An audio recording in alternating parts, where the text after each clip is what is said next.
When you hear the word Yugioh, usually the first thing you think of is Yugi. Not quite Yugi Muto, but Yami Yugi.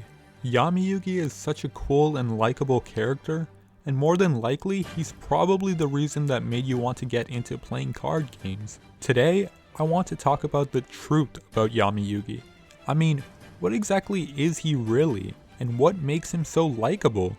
Of course, if you watch the original series, then you know that he's an ancient Egyptian pharaoh who lives inside of Yugi Muto's necklace, and Yugi Muto is on a journey to help him out, all while Yami Yugi does the same for Yugi Muto. For me personally, I've always wanted to be more like Yami Yugi.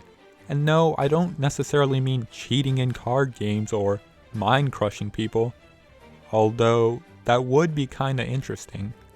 I'm joking, I swear. I know it sounds kinda ridiculous, but Yami Yugi isn't just some guy who's good at card games. He's essentially the ideal version of Yugi Muto, almost like what Yugi Muto wishes he could be. Think about it. Yugi Muto is a shy kid. He used to get bullied and he was afraid to stand up to other people. Funny enough, this is a little bit relatable, and part of that is what attracted me to this concept so much. On the other hand, Yami Yugi is this confident guy who quite literally oozes charisma, and he's always there to protect his friends from people with bad intentions. And then he's got the whole mind crush thing going on. The way I see it, it's his way of teaching people a lesson without having to resort to violence. Yami Yugi almost always has the right answer, and he knows how to deal with nerves and anxiety during life or death situations.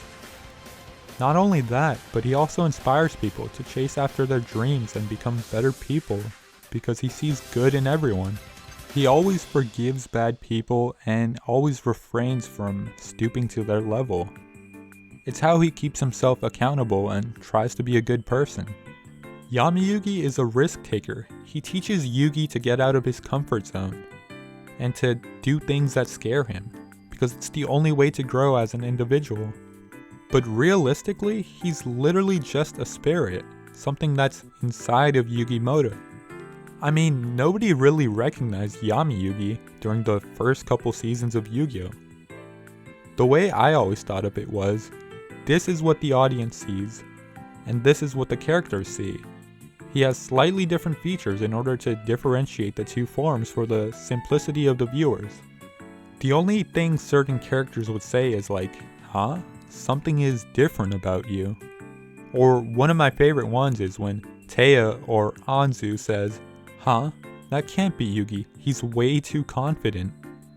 That alone refers to the way Yami Yugi carries himself, the energy and confidence that he portrays. Or rather, what he brings out of Yugi. It's nothing too extraordinary. It usually happens in our everyday lives. It's usually easy to tell if a person is confident or not by the way they speak, or let alone their body language.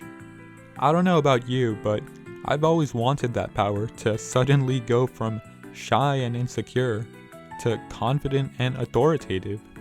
I've always liked this concept. He's kinda like a superhero almost, especially in Yu-Gi-Oh! Season 0 where Yugi looks like he's nothing special, but really there's this other side of him.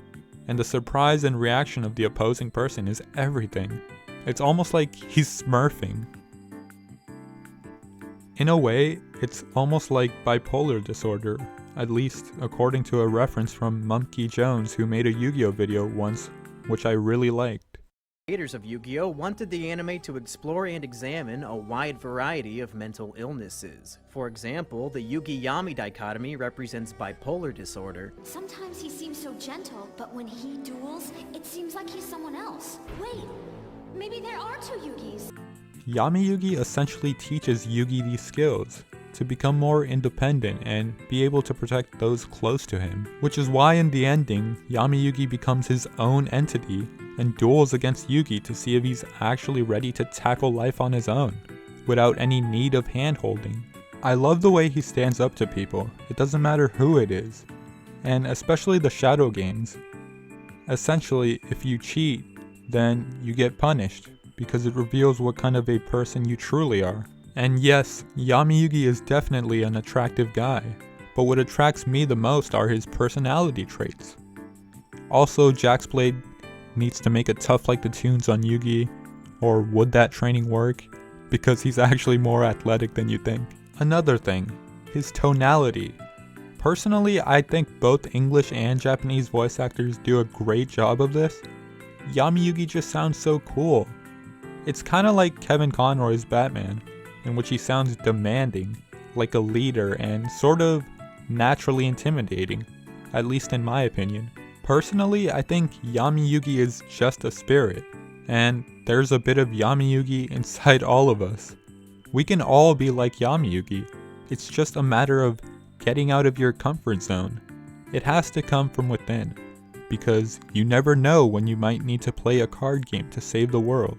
And while Yami Yugi doesn't necessarily teach people how to be confident, he definitely does a good job of portraying it. It's as simple as taking action. I mean, Yami Yugi never backs down from a duel. He just does it because he knows he has to, even though it's hard. It's kinda like discipline. At the end of the day, Yami Yugi being good at card games isn't what makes him Yami Yugi, but rather the inspiration that he brings to the table, and the hero that he brings out inside us all.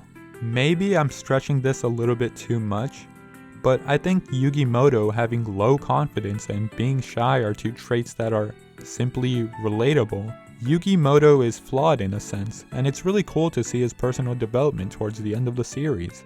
Also, take a look at his fashion sense. Look at this drip. He makes his school uniform look super cool. Like, who does that, am I right? Yami Yugi teaches us about friendship and integrity. I know it sounds stupid, but I always wish I could save the day somehow. You know, kinda like Yami Yugi. But really, it's as simple as just doing a good deed for anyone, really. I think the biggest takeaway is to just do something that scares you. And try to stand up for yourself and be the best version of yourself that you can be. And, you know, try something new. Because you never know what might happen unless you try. This is probably just some dumb psychoanalysis, but I just figured I'd share this with you guys. Alright, well, if you stuck around for this long, I just want to say thank you so much for watching, and leave a like and subscribe if you enjoyed.